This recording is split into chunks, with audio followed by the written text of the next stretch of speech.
Gusto niyo po ba ng ibang style or design naman ng pillow yung inyong gagawin? Tara po, panoorin niyo yung video na ito at magsha-share ako ng idea kung paano ko siya ginagawa. Kaya naman po palike and share ng video na ito para lahat po makapanood at matuto. Mag-provide lamang po kayo ng 2 piraso na tela na any material. Kailangan magkaiba siya ng kulay or ibang kanyang design. It's up to you po kung gaano kalaki yung pillow na gagawin ninyo. At pagpatungin nyo po siya ng right side to right side. Mag-provide na rin po kayo ng bias cut na itatahi nyo dyan sa palibot ng pagkabilog po ng pillow. Ayan, gayahin nyo lang po yung proseso na aking gagawin.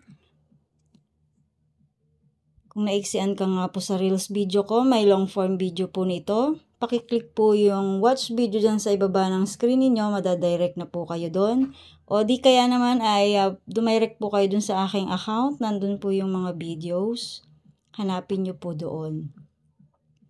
Pag napasada nyo na po yan paikot, ilupin nyo lang po yung pinaka-bias ng paganyan and itap 160 nyo po paikot. Ang lapad po ng bias ko ay 1 1/2 or 1 1/4. Pwede po yun. Kaya kailangan po ay bias cut siya para sumusunod po siya sa shape nung pagkabilog nung gagawing pillow. Ayan. Pagkatapos niyan, ilulupi nyo lang po yan sa 4. Kunin nyo po yung or markingan nyo po yung bawat kanto ng pagkalupi niya. Dahil guguhit po ako dyan ng pa-square. Galing po doon sa minarkingan ko. Ayan, thank you so much po sa mga sumusubaybay sa mga videos ko. Kaya naman sa abot ng makakaya ko ay mag-share po ako sa inyo ng aking mga nalalaman para makatulong po sa inyo sa pang-araw-araw nyong pananahi. Ayan, lalo na po sa mga new beginners. Ayan, shoutout po sa inyo, lalo na sa mga top fans ko at mga friends and followers na sumusubaybay sa akin. Ayan, pagkatapos po niyan ay ilupin nyo ng paganyan, kailangan yung guhit nyo ay diretsyo, magkabilang gilid.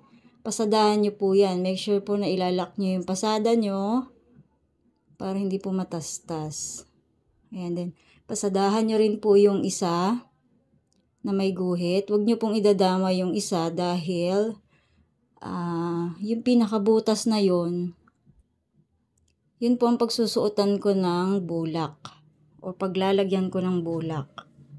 Ayan, square po yan. Ganyan lang po siya kaliit na nagawa ko para lang maipakita ko sa inyo kung paano. Inuulit ko po, nasa sa inyo kung gaano kalaki po yung gagawin yung pillow. Ayan, palamanan nyo ng bulak dyan. Wala po akong bulak, kaya original bulak po yung aking gamit. Ipapakita ko lamang naman po sa inyo kung paano yung proseso. Pag napalamanan nyo na po, ayan, ilalak nyo lang po or isasara nyo na yung isang bahagi na yan. Kailangan siksik siya para maganda yung magagawa nyong unan.